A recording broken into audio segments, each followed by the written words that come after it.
नमस्ते सबैलाई। आज म यहाँ धेरै वर्षपछि हाम्रो फतौरी दिदी काइलो बाकी छोरी पाङराङमा ठुल दिदी हाम्री ठुल दिदी। अब दाइहरू चितवन हुनुहुन्छ, कान्छा दाइ त पहिले नै बित्नु भयो। दुई भाइ चितवन हुनुहुन्छ, बहिनीहरू पनि चितवन छन्। म पाङराङमा छु। पाङराङमा हुनुहुन्छ। म सुरुमा आउँदाखेरि यहाँ भान्जा भान्जी साना थिए।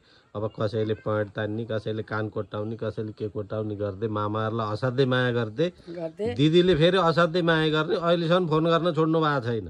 मैले छोडे होइन भन न, आमा त छोड्छु, छोडे होइन। अब अस्ति यसो मोबाइल आएरको दिदीको नम्बर रहेछ, अब कहिले ल्याएको कहिले ल्याएको। हाने भाइ म त यहाँ छु भन्नुभयो, यो आइयो भेट भएको छ, बसियो छ। ल भान्जा भान्जीले पनि हेर्छन् जापानबाट। के भन्नुहुन्छ? केही भन्नु छैन, दुःख सुख मसँग केही छैन। दाइले हेर्नुहुन्छ, दाइले दुःख देख्यौँ, भाइले पुगे दुःख देख्यौँ, छोरा पुगे दुःख देख्यौँ। दुई भाइ दुइटिया सानीमा ठुलियाका छोराछोरी भेट भएर बसेका छन् भन। देखिसकेका छन्। अब हाम्रो सानी आमा छोरा हाम्रो गोविन्दले उता भेनाजु हुनुहुन्छ। यताबाट हामीले हजुरबा भन्ने, उताबाट फेरि भेनाजु भन्ने। अब नातो पातो सबै गोलमटोल छ। अब यता हामीले दिदी भेनाजु नै भन्छौँ। के भन्नु पर्ने त भन। अब सबै मेरा दिदी पनि दाजुभाइ सबलाई सुनाइदिनु क्या यो कुरो। सबैतिर दिदी पनि थाहा हो सबैलाई। हुन्छ थाहा हुन्छ। बुहारीहरूलाई भदा भदैलाई पोखरा घर बनाउने सोचमा हुनुहुँदो रहेछ। अब केही दिनपछि पोखरामा नि घर छडिने भन्ने कुरा गर्नुभएको छ उहाँले। अस्ति पोखराबाट आउनु भएको भान्जा भान्जीका छोराछोरी सबै जापान। भान्जाका मात्र भान्जा भए बुहारी भान्जी बुहारी त भएन के अरे। भान्जा भान्जी अरूलाई सोधिदिनु भनेर दिदी बहिनीहरूलाई।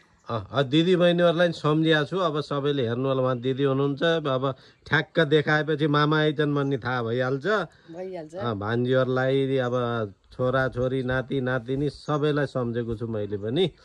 अब म अब फेसबुकमा अब यो लामा लामा जुङ्गा पालेको है। फेरि पहिला पनि थिएँ, अहिले पनि लामा जुङ्गा छन्। बस ल दिदी हाँसिराख्नु छ भन। होइन, दिदी त हाँसिराख्नु भएको छ। यसै हाँसी खुसी हुनुहुन्छ सधैँभरि यस्तै। 6-7 वटा अब बच्चा छँदैखेरिमा नि अब हाँसी हुनुहुन्थ्यो। अहिले पनि हाँस्नु भएको छ।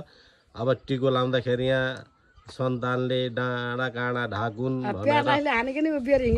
भनेर टिको लाइन्थ्यो। त्यो आशीर्वाद दिदीलाई लागेको छ। डाँडा काँडा ढाकिया छन्। कमसेकम 25 जना परिवार त हुनुहुन्छ सबै गरेर। 25-30 जना 30 जना 15-16 जना नाति नातिना, 7 जना 7-7 14 जना ज्वाइँ छोरी बुहारी गर्नु। बस अब यो चुनाव लडेपछि भोट त्यहीँबाट आउँछ। जित्ने सोच्ने पक्का। 14 जना छोरी 7 वटा ज्वाइँ छोरी हेरेर 14 जना उनीहरू भयो।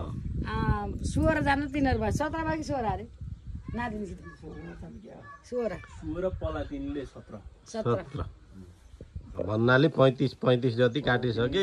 अनि अब दाइका भाइका उतापट्टि फेरि कान्छुवा छोराहरूका, फेरि साइलोबारका छोराहरू हामी भइयो, जेठबारका छोराहरू भयो भनेपछि त जित्छ त